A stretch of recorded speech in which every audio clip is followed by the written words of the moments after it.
But now the matchups are going to be set with the Syndra being locked in here. And the problem with trying to do something like that, having that flexibility on blue side, is that the red side gets counterpick and actually gets to figure out the best matchups. So I'm glad they didn't go down that rabbit hole, and it will be the Syndra mid here. And D plus Kia with this draft, you know, you're looking for a little bit of extra damage here because the Jace can do a lot to set you up. The Lucian can burst people down, but you do need either finishing damage, and it is going to be the Jace mid. They're just going to do it. All right, unless it's going... Yeah, it could be Jace mid, could be Renekton mid. Of course, Showmaker has played both of these champions quite a lot. So we actually right now have absolutely no idea what's going to be played. I think playing the Renekton into a Syndra... doesn't sound very fun. It doesn't sound fun, but... You know, they could also swap it, but Syndra being in a long lane topside also could be very disastrous, especially when you consider the Elise. So it becomes very uncomfortable there if they wanted to try to be like, well, we'll also swap. So the Jace mid into Syndra here gives you a lot more power than a lot of mid laners are going to have against Syndra right now. So she loses some extra prio here. Elise becomes an insane threat in all three lanes actually here for D plus Kia with this Jace flex mid. Yeah. With the damage that you have with Jace into a Syndra matchup, that Cocoon hits, that is absolutely a dead Syndra. Same, of course, can be true of topside, and we already know what Lucian Nami is capable of with that Elise. I think D plus Kia have an insanely strong draft here, especially for controlling the early game, which is how they've been playing almost all of their games. 3 of the 4 games they've played so far this season, which they crushed with, were drafts like this. No, exactly right. And what they do is they transition from crazy early game power to mid-game domination with Lucian Nami, and it's been so incredibly good for them. It's a terrifying prospect here for Nongshim to go up against it. However, if you sort of manage to make it through that early game, Zeri Yuumi is bonkers, as is Sejuani with a Yuumi on top of her. You can engage at any point. The follow-up CC of the final chapter, fantastic. But I just don't know whether they'll get there, Wolf. I'm a bit frightened for Nongshim here. I really am too. I think there's a lot of power in this draft, but it's a little bit disjointed in its identity, you know, with the Zeri and the Syndra. How do these late game team fights go? If you can even survive to get there is a question they're going to have to answer. Exactly right. Plus, there is so much pick potential on the side of D plus Kia as well. Let's get onto the Rift and see how Nongshim do against this crazy composition.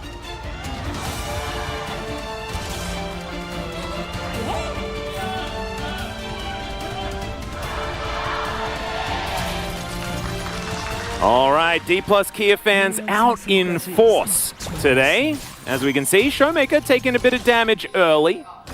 4 members chasing after him here. They get the Teemo thumbs up that Showmaker actually likes a lot. Dundun might be in trouble here, as he's just going to wander past Canyon. He'll chase him down. Spiderling's being a bit frustrating as well. But there's just a bit of biffo here in the early game. Nothing too much to worry about. I think part of the reason why Dundun picked this Aurelia, or what they were thinking in the draft when they locked it in, was we know there's a possibility of a flex here, especially with Jace. But then they committed to the Syndra anyways, because they're on blue side, right? So they kind of trapped themselves in terms of what they're looking to do in this draft.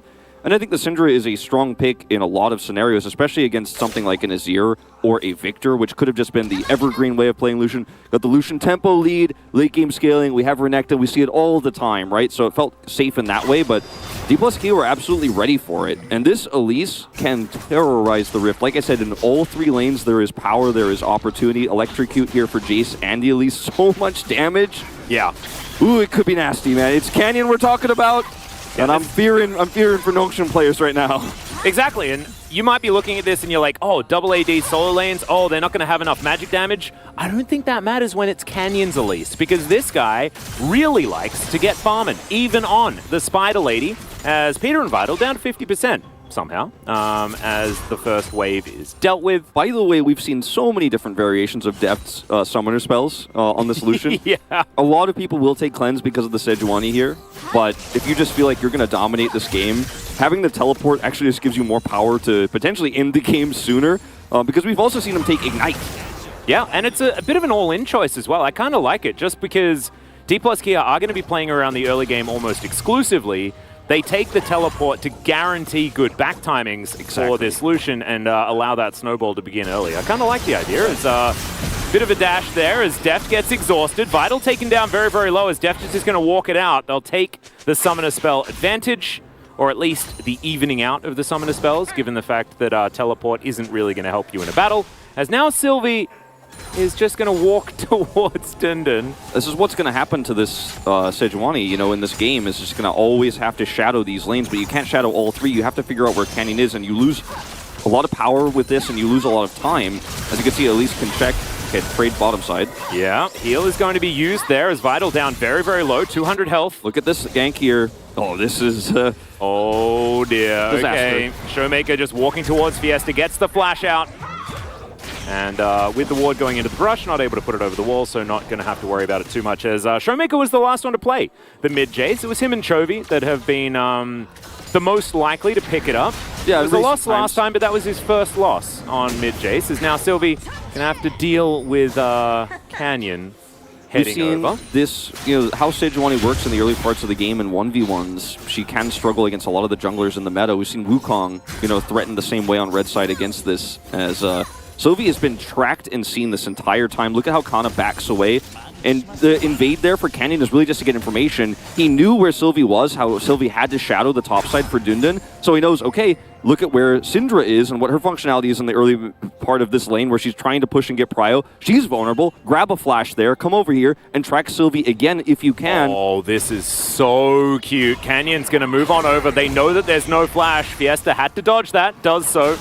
But Canyon sort of gave away that he was on the Rift Scuttle and decided, well, I'll just go for an opportunistic gank, see whether I can get it before I double scuttle my opposition. That's a call from Showmaker as well. Fiesta dropped ward here, avoid it, clear it. So even though he doesn't get anything out of this because the dodge is good on the Cocoon, he still gets to clear that ward, get additional information here. He double scuttled Sylvie now in this game. And there's just so much more power in this Elise, obviously, in the early game here. Is going to be seen once again by a ward, but it's cleared, taken out. I mean, look at all the vision. There's a line down the river of 6 wards here, with the zombie ward going up here for Canyon. The control is real. It absolutely is. And Sylvie now is just clearing through his bottom side jungle. The Krogs will go down. But like you say, it's extraordinarily dark. And even if Canyon isn't going to be ganking the bottom lane, this just means that Vital and Peter can never be aggressive. They can never really walk up, especially with the summoner spell disadvantage that they have right now, or at least the even summoner spells, I guess, with teleport being picked up. Def now teleporting back to lane. It's hard to use a pickaxe and double longsword. It's hard to use that barrier spell here aggressively, as you mentioned, once it comes back up here, even though you know Def doesn't have Ignite. Sylvie does have a control ward here. This is a bit risky. Yeah, Canyon's already started the dragon, so he is in the area. That zombie ward will spot Sylvie if he decides to move around, but he is going to move away. And this Drake is just slowly but surely being taken down. Oh, the scan as well. Wrong angle. Man, this is so greedy from D plus Kia. It is so greedy, but they're just right behind that curtain of vision, right? And they set it up, tracked it, knew what Sylvie didn't know, so Canyon knows he can make this play. He has double scuttle advantage, takes this Drake early while Deft and Kellen are pushing.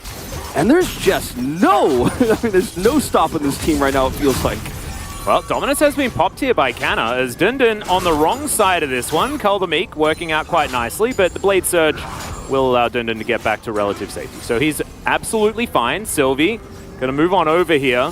Control ward would have been in position, so I think Canna would have been okay. But now without the ultimate, it's going to be a little bit harder for the Renekton. Nói rõ về phương pháp bằng căng gia chỉ, collagen, anh cũng làm cho mọi người trẻ. Sau đó mình thấy ai cũng trẻ đẹp hết mà tại sao mình là già? Do đó anh quyết định anh cũng căng da mặt luôn. Anh nhờ bác sĩ của bệnh viện căng cho anh, thì nó phương pháp nhẹ nhàng mà, chỉ gây tê thôi, để anh được như hôm nay nè.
as Kellen ebb and float, very nicely done. And Showmaker starting to do the Showmaker things on this Jace, which is farm everything all the time a lot throughout the entirety of the game. Yeah, and there's, you know, obviously some tankiness in the Sejuani here, but beyond that, any Shock Blast that hits accelerated in a team fight is going to be pretty high value. And, you know, Aurelia can become somewhat tanky and is going to be not the best target for this, but there's so much power in the burst of this Jace, and it synergizes well with the Elise, the early Renekton, and the Lucian for controlling objectives. Part of why I like this teleport so much for Deft is he constantly gets to have the wave push and be very aggressive, but he can also rotate early for objectives with that teleport and then get back to lane without losing anything. And I think it's a choice that's made here for D+K, like I said, to make sure they can end the game quickly, because there are some scaling problems in terms of long-term team fights, 5v5s for D+ later on. Yeah, exactly right. Well, Canna is going to set this one up. Oh, the Cocoon will connect! The Q comes down as well as now Dundun going to be able to escape. They'll accept just the flash. Canyon could have gone aggressive there with the repel, but decides not to. And they'll settle just for collecting some plates from this turret. Credit where credit is due. Dundun's position in the lane there, not too greedy. He will have to use his flash, but gets out. Plates going down, the proxy comes in. So it's still a huge win here for D+. They can start up this Herald uncontested. But at the same time, you know, they handled the pressure in both mid and top very well so far. I think a lot of teams, like Liv Sandbox, sadly, unfortunately, last week, have just fallen to this D+Kia pressure. But Nongshim so far haven't taken any permanent damage. Really cute. Def just checking the Gromp there, making sure that Canyon's not getting counter juggled. Oh my goodness, he reads it! Def gonna get caught out. Hells have to flash, but there's the flash to follow up the culling to try and get this one. But first blood goes to Zeri. And man, Sylvie, that was so sick. That was so sick. What an amazing ult there. The read was real. Takes him out. That's finally the first real punish that we've seen from Sylvie here with the attention the topside Canyon has taken. And Fiesta could come over here, steal his blue buff with the Force of Will and say, like, you can't take everything. Yeah, you're going to try to cross-map the jungle, you can't have this. Not this time. Top side, a little bit on fire for Nongshim, but that bottom side victory is going to be absolutely huge for trying to get this game back in order. Def didn't die. The kill went on to Kellen, his first of the year, which is quite interesting. Def still deathless on the Lucian thus far as Kellen moving on over, looking for Fiesta here as the Elise will turn up as well. Immediately Canyon walks on in as, man, that was very close. That was on the edge of being a max range Cocoon. Yeah. Fiesta knows too, he holds his flash, calm, cool, and collected. Again, losing plates here, but handling the pressure by not dying very well. Yeah, Fiesta sidestepping quite nicely here. A couple of those shock blasts had landed, then Fiesta is kind of out of lane. And then it would have been even more plates going down, but not to be the case. Showmaker going to go back home. D+Kia going to try and get a little bit more here, as they do have a slight lead after that first blood. But speaking of which, let's have a look at it one more time. I mean, this is just so beautifully read here from Sylvie. Exhaust comes down, he reads it perfectly with the ult there, and they are just both in so much trouble. Kellen will go down, Deft escapes, luckily, because he can catch this CS here, and we'll be able to get back to lane, but Sylvie, man, this guy has just been so impressive, and he's been under so much pressure this game. This is like his third attempt of finding something bottom side. Finally has that control ward vision setup and the ultimate, and punishes what has been a very greedy D+Kia, and they've gotten away with it until that final moment there. They have. Deft as well, recently laned with Peter. Kind of knows his tendencies. Yeah. As in the Faker versus Deft show match, he was his chosen lane partner as Canna. Dashing towards Dundun here, and well, we can't really beat around the bush, right? The Aurelia matchup into the Renekton at the beginning isn't very good at all. So Dundun, the fact that he is, or at least was, somewhat within touching distance of the farm is certainly a good sign, but it doesn't necessarily get that much better all that quickly, as that Shock Blast is going to connect. Sylvie might just be baiting here, though, as Showmaker going to have to boop him away and does so, and now is able to turn it around once again. Shock Blast at the ready, and yeah, Showmaker needs to use absolutely nothing in order to make that one happen. And Anna, yeah. You make this play here as Nongshim in the mid lane to try to threaten this Jace who just casually dodges and bops you away with his hammer, while D+Kia get raped. And there's no contest because you're running a Zeri lane. The lack of prio here and the threat of the Elise just really weakens any sort of contest here. for Nongshim is nice. A little first strike proc there, going to also deny the back. Def being very annoying. It's going to cost him some serious minions here. Vital, who loses Dragon and has no help whatsoever. And with the Elise so nearby, Sylvie's coming down here to try to catch this wave, but he's going to get zoned out here potentially too. Vision removed. D+K is such a well-oiled machine. And like I said, it's so crazy that they have this level of synergy and coordination this early on in the season. Yeah, and this is also after being first-blooded as well. This isn't like they've managed to out-hands their opposition necessarily this game, pick up a bunch of kills. This has been purely macro sense being better, as Callan's going to get caught once again. Def doing his best to try and lock down the Sejuani, but he's so tanky. Vital throws through the ultimate. Callan's very dead, and now Showmaker's making his way down. Def trying to fight back, but he's going low. Shock Blast comes in. Showmaker completely out of mana as Canyon flashes. Peter is going to soak it beautifully, but it might be his death, and it is going to be so. Canyon does make his way out, the minion wave there at exactly the right time, and they trade supports in the bottom lane. So close to killing that Sejuani there too, and Kana, he's looking for a little bit of action up here top side as well. Dundun, the wave is pushed so far away from him. In order to farm, he has to trade a fourth of his health bar at least here. Kana doesn't even ult or anything like that. He goes down to half, and Kana's wave manipulation here has cost Dundun so much farm. He proxied the wave earlier too, denied him so much experience. He was 2 levels down at one point.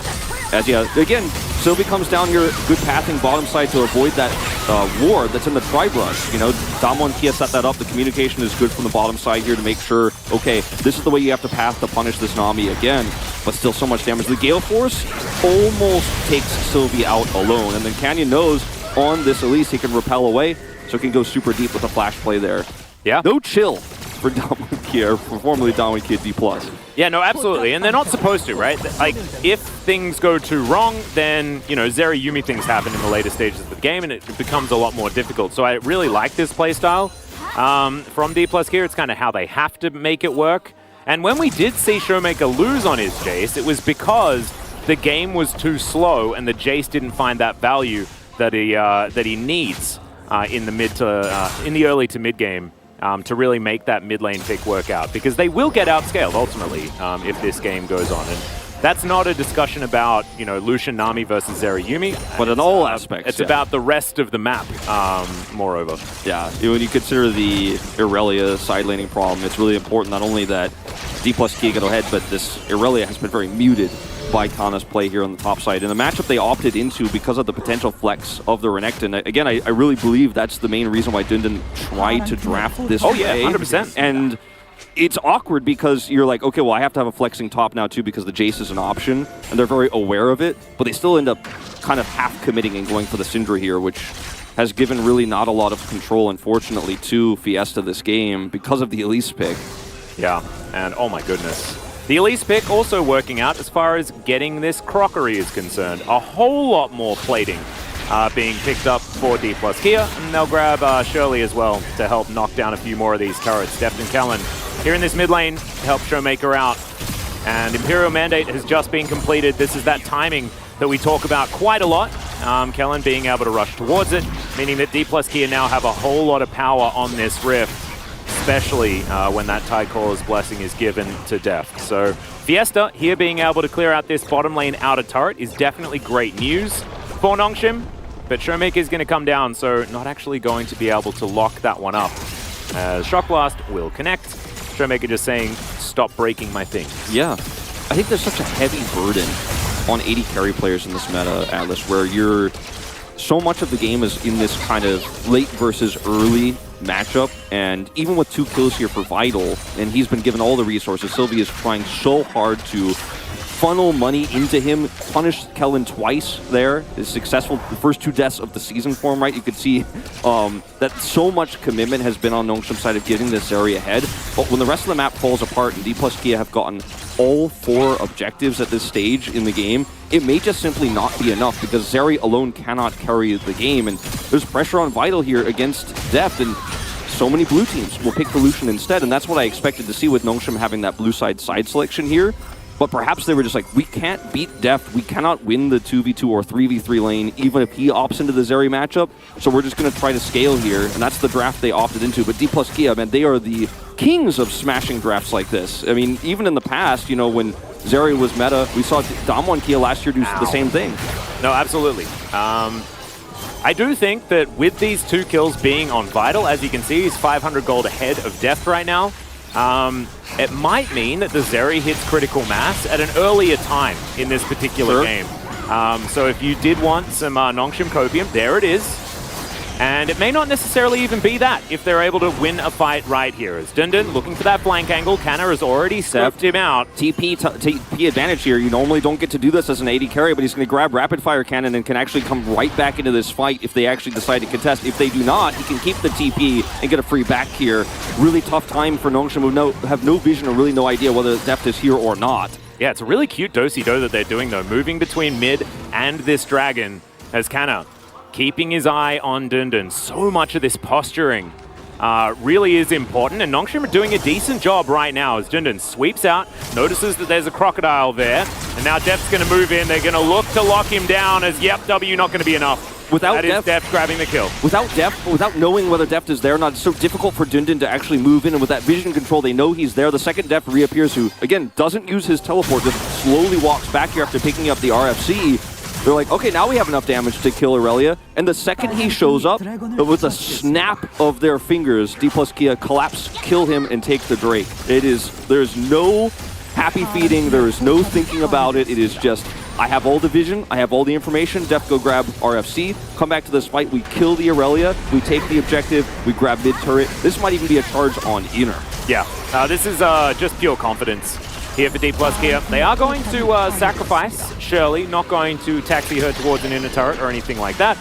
So Vital's able to clear that one up, but still, the outer ring has been completely nullified, and that means that it's now its playground. Look at how desperate Dundun has to flank. He's Aurelia. He's like, I have to kill somebody, I have to flank, I have to help my team do something here. I'm level 11, I'm a level behind this Renekton, tough matchup anyways. I have no vision. Like, his walk up and scan is just so tragic, and I think it really just shows the state of the game where he's like, I can't see anything, I can't do anything, I can't flank. And a lot of people might criticize him for that death there, but what his function is to try to find a flank, but even when that can't work out, you're left with no options, and that's the whole point to D+.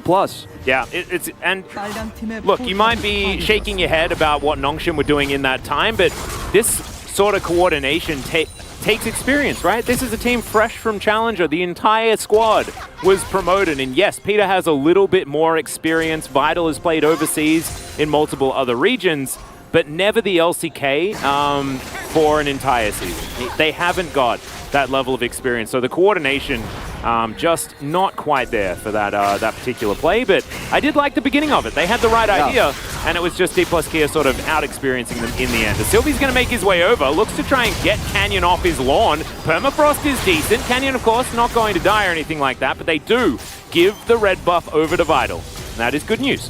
He's got his Night Harvester in the Cloud Rift as well, giving some extra movement speed there, so doesn't need to expend any summoners. I don't know if his Repel was on cooldown or not there, but he doesn't have to use it. He's totally fine. Gets out. Wow. So nothing lost, and yeah.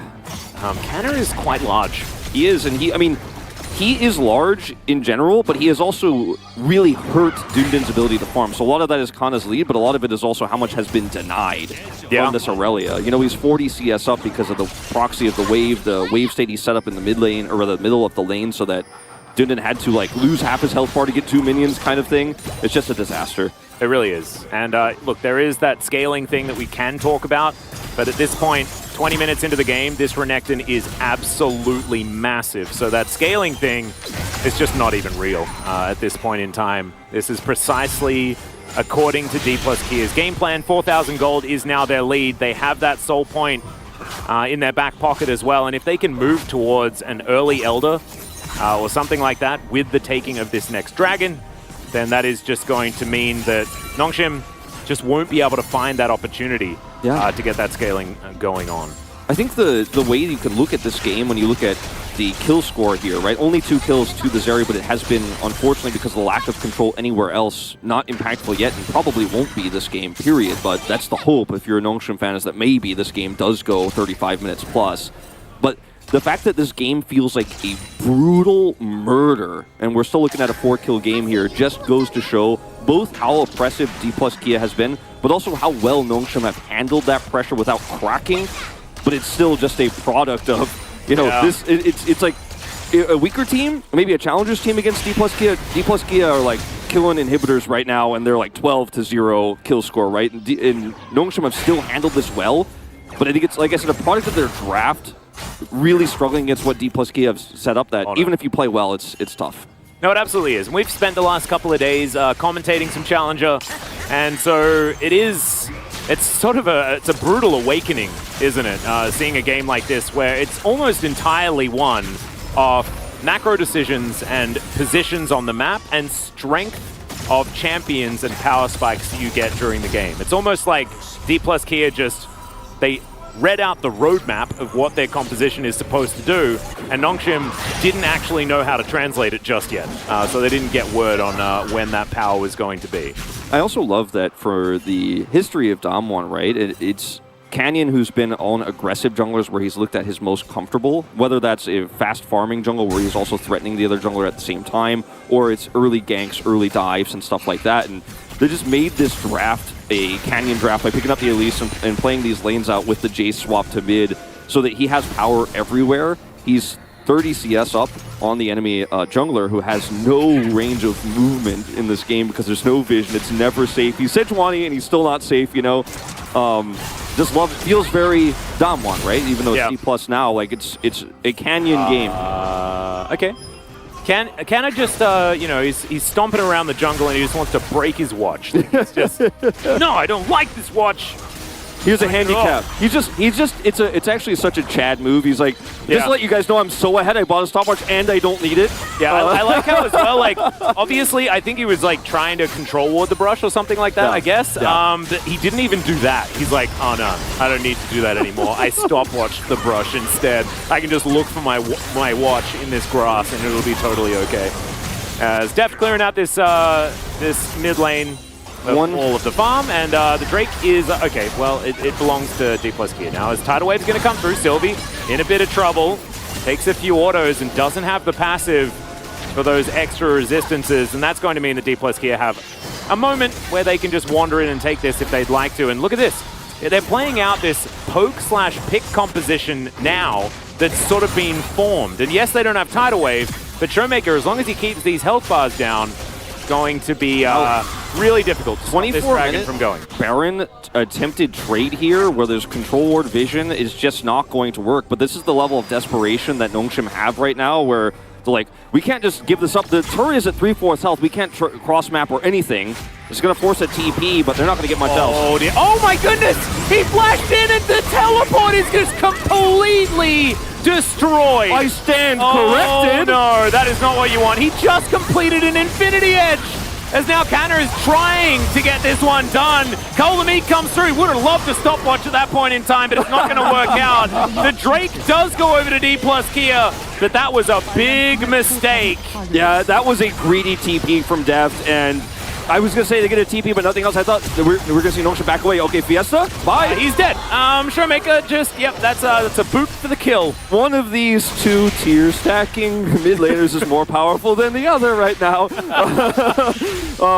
Yeah, started at the same place in the game. You know, we're 10 CS lead up for Fiesta, but this Varus lethality variation is going to absolutely destroy. So both mid laners making a critical play here.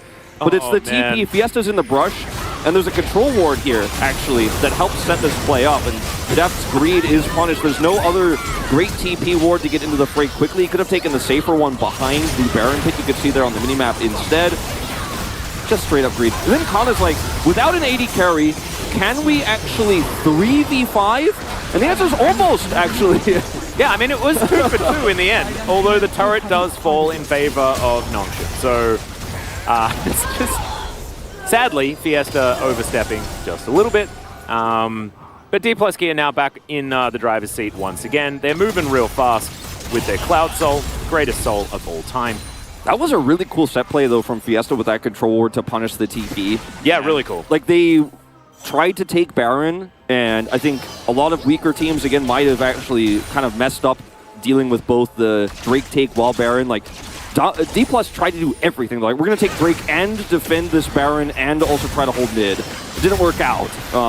But at the end of the day, Nongshim keeping the kill score even with a sick play there with Control. We're trying to force a fight that D Plus Kia would be a little bit out of sorts in. Zeri now has 3 kills, right? 3 items.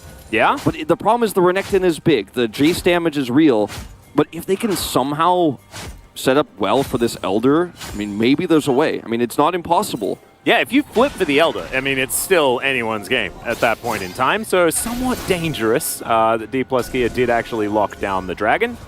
But it does mean that their ability to move around the map is absolutely unhindered right now with the Cloud Soul giving them all that extra movement speed, and for a composition with Elise and Jace that want to be in position first, that is a very scary prospect. Jackshow now completed here for Dundun, couple of items now done, but Canna is pretty close to a GA. Jackshow, absolutely the right move here in this game for the Aurelia, because you're hoping for that long fight, you're hoping for that drain on everybody and trying to have a little bit of extra survivability, last longer in that fight, get on top of the Jace or the Lucian. Even, I mean, hell, you get on top of Canyon, you could somehow kill him, turn that into a 5v4 fight. Canyon's impact is going to be much smaller in a longer fight, obviously, but any pick and then surviving long enough on the turn is what you're hoping for. It's your dream, you know, because again, we're not close to that reality. It's a pipe dream at this moment in time, but the builds are correct, right? The idea is good.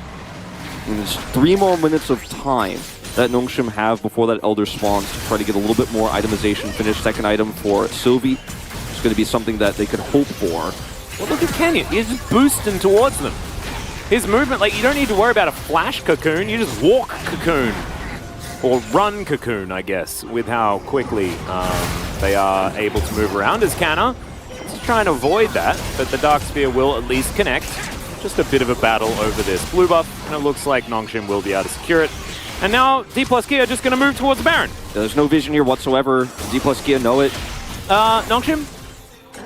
A little bit late on the reaction, but they're side laning super hard with Dindin. He has TP. Is it just dead? That was a tidal wave, just for fun, as they didn't have full vision. At least the Glacial Prison is going to come through, but now the turn might be upon them. Canna just moving his way around and decides just wants to get out.